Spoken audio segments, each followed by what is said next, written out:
ഇതാ വീടെന്ന് തോന്നുന്നു. ഈ പെണ്ണ് കാണലൊന്നും എനിക്ക് ശരിയാവില്ല. നിങ്ങൾ പോയി കണ്ടാ പോരെ? അത് പോരാ, നീ നാട്ടിലുള്ളപ്പോ നീ കൂടെ വരണം.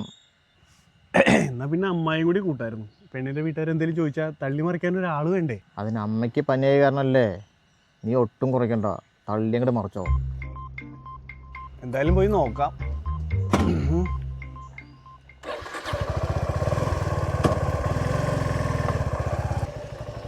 വീടെന്ന് തോന്നുന്നു.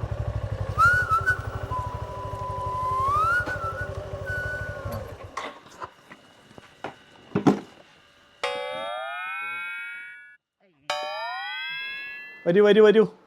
പറഞ്ഞാലും 10 മിനിറ്റ് മുമ്പാണല്ലോ വന്നത്. ബൈക്കിലാണോ വന്നത്? അതെ അതെ, ബൈക്കിലാണ് വന്നത്. ഇത് ആളുടെ വണ്ടിയാ. ഇത് വലിയ വണ്ടിയാണല്ലോ. ഇയാൾക്ക് കാലൊക്കെ എത്തുമോ? പിന്നെ എത്താതെ ബൈക്ക് റൈസിനൊക്കെ പോണ ആളാ. കണക്കുകളൊന്നും അങ്ങോട്ട് ശരിയാവുന്നില്ലല്ലോ. വരൂ, ഇരിക്കൂ. കാണുമ്പോൾ ഒരു ഇത്തിരി ഉയരക്കുറവൊക്കെ തോന്നും. പക്ഷെ നിവർന്ന ഒരു 6 അടിയോളം ഉയരം വരും.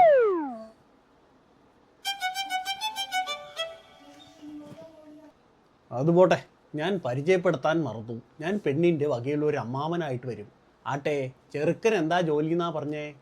കൃഷി വകുപ്പിലാ, ക്ലർക്കാണ്.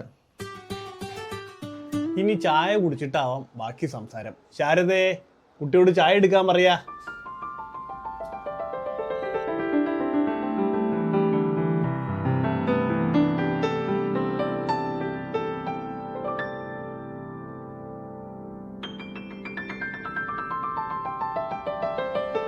എന്താ അഭിപ്രായം?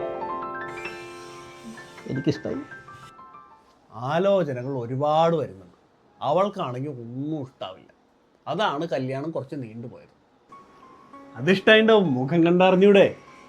എന്നാ പിന്നെ ചെക്കനും പെണ്ണിനും എന്തെങ്കിലും സംസാരിക്കാനുണ്ടെങ്കിൽ അവരങ്ങോട്ട് മാറി നിന്ന് സംസാരിച്ചോട്ടെ.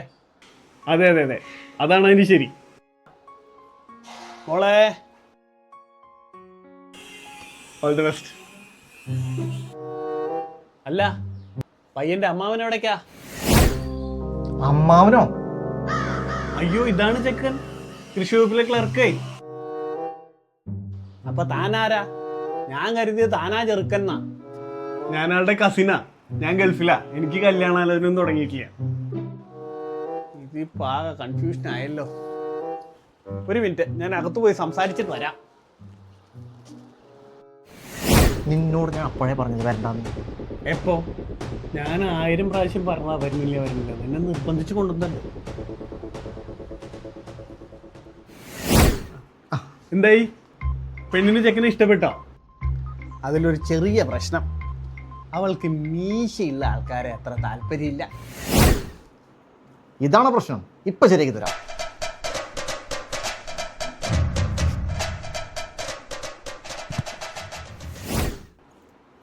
ഇന്നലെ പോയ വീട്ടിൽ മീശ ഇല്ലാത്തായിരുന്നില്ലേ പ്രശ്നം? അത് മാത്രല്ല, അവള് വിചാരിച്ചത് ഇതാ ചെറുക്കന്ന. അവള് മാത്രല്ല, ഞങ്ങളും. സമ്മതാണെങ്കിൽ നമുക്ക് ഇത് ആലോചിക്കാം. എന്താലോചിക്കാൻ? ഒന്നും ആലോചിക്കാനില്ല. അത് അയാള് പറയട്ടെ. അത് പിന്നെ ആ കുട്ടിക്ക് എന്നെ ഇഷ്ടമായ സ്ഥിതിക്ക് ഒന്നും കൂടി ആലോചിച്ചിട്ട് യെസ് പറഞ്ഞാ പോരെ. പൊട്ടി.